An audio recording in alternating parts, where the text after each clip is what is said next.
and every one of us has faced that one moment where the relentless march of time felt like an unstoppable force, a force bent upon terrorizing us to the very highest possible degree. You, all of you, we never really seem to get time for anything, do we?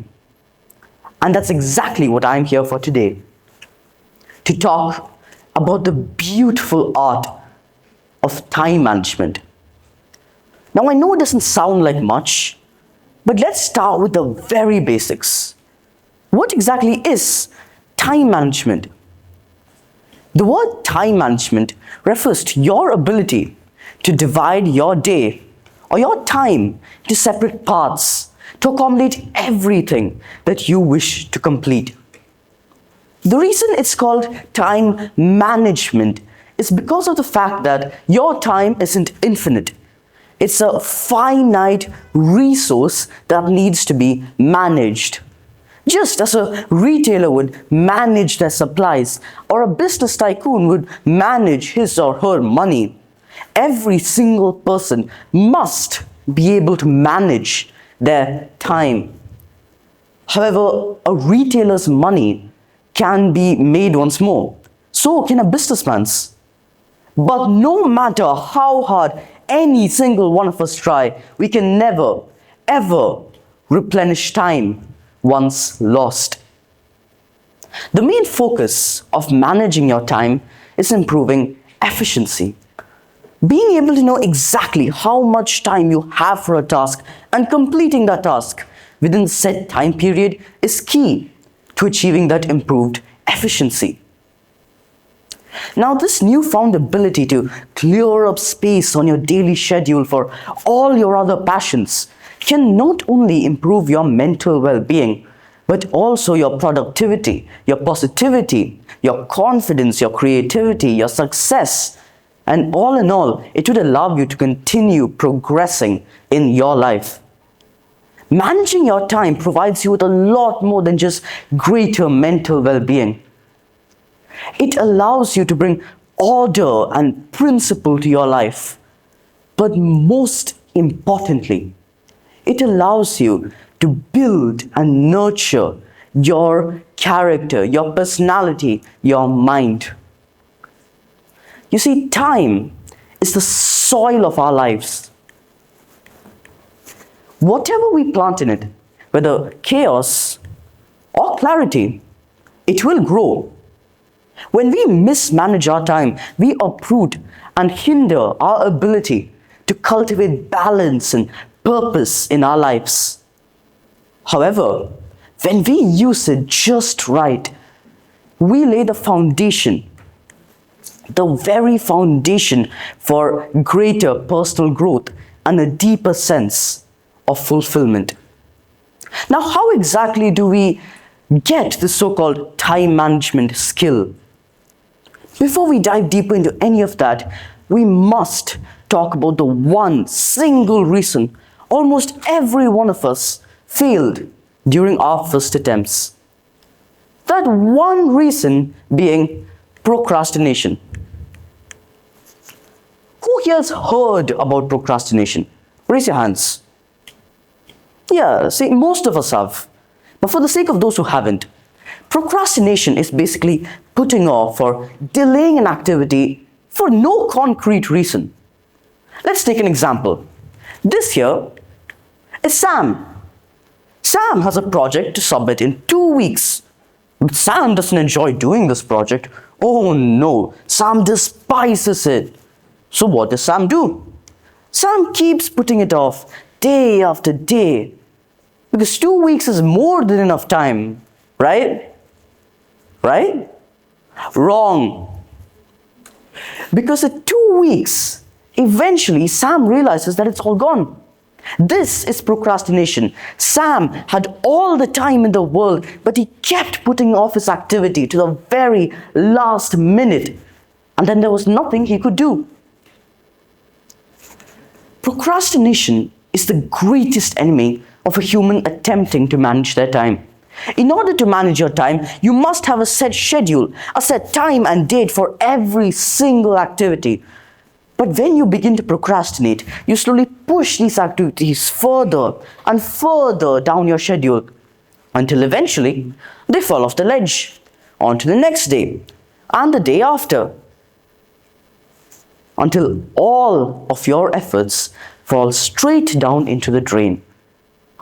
Procrastination is generally driven by addiction, laziness, boredom, or a complete lack of self-control. But how do we stop this? How do we stop ourselves from procrastinating? Well, it's not as easy as it may seem. Let's raise our hands again. Who here knew about procrastination before I explained its meaning? Yeah, now out of these people, who here continued to procrastinate after learning what it means and what it does? You can all be honest here. Yes, my point exactly. According to a research done in the UK, procrastination has become a habit for more than 70% of our population. Can you believe that? 70%. But let's forget about all of that. Let's look at that 10%, at 16% right there. Those are the men and women sitting at the very top of our world, the most successful of all people. But once again, how did they do it? Over the past several years, scientists, researchers, and psychologists have come together to develop some strategies, some techniques to aid you in managing your time and preventing yourselves from procrastinating. But before we dive deeper into these techniques, I must inform each of you, these techniques aren't solutions. They aren't immediate quick fixes. Time management is an art form. It's a lot like painting. The blank canvas, that represents your life as you begin. And the final picture you paint, that's what you have made out of that life. The colors you use while painting these pictures, those represents your choices, your habits, both good and bad, and most importantly, your principles. And then lastly, we have the brushes. These brushes represent your techniques, your methods. The brush is simply a tool. It is to aid you in painting. It is to help you make a more beautiful picture. But you can paint without a brush. It is not a necessity. So no matter how amazing your brush is, you can never, ever paint the picture you wish to paint without the right colors, the right principles, the right habits, the right choices. So with that, let's dig in. I'm going to be talking about my 3 personal favorite techniques. In my personal opinion, these 3 techniques are the best possible techniques when used together. They each aid you in a different aspect of time management and serve a different purpose. But when used together, trust me when I say this, it really, truly makes life a whole lot easier. So we're going to be starting with the Pomodoro Technique. The Pomodoro Technique's main focus is to prevent a person from losing their focus while working.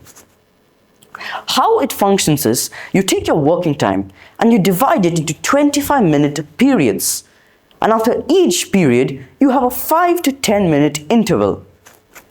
The idea is that 4 hours of distracted work is far less efficient than 25-minute periods of dedicated, proper work.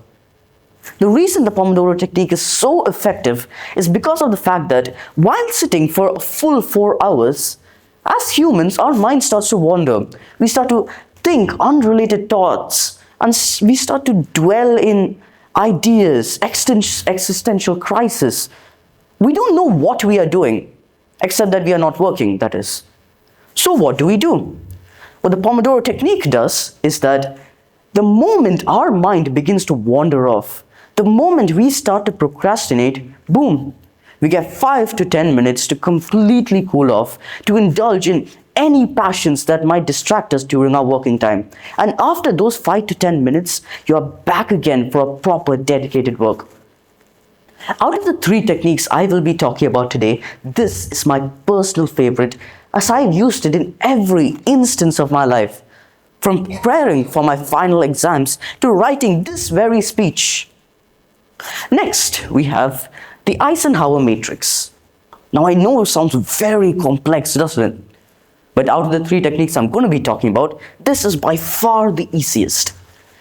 As the main focus of the Eisenhower Matrix is to aid you in scheduling your day. What it requires you to do is, you take 4 different categories and split all your tasks into them. The first category, these are the tasks that you must complete immediately. These are your most important tasks.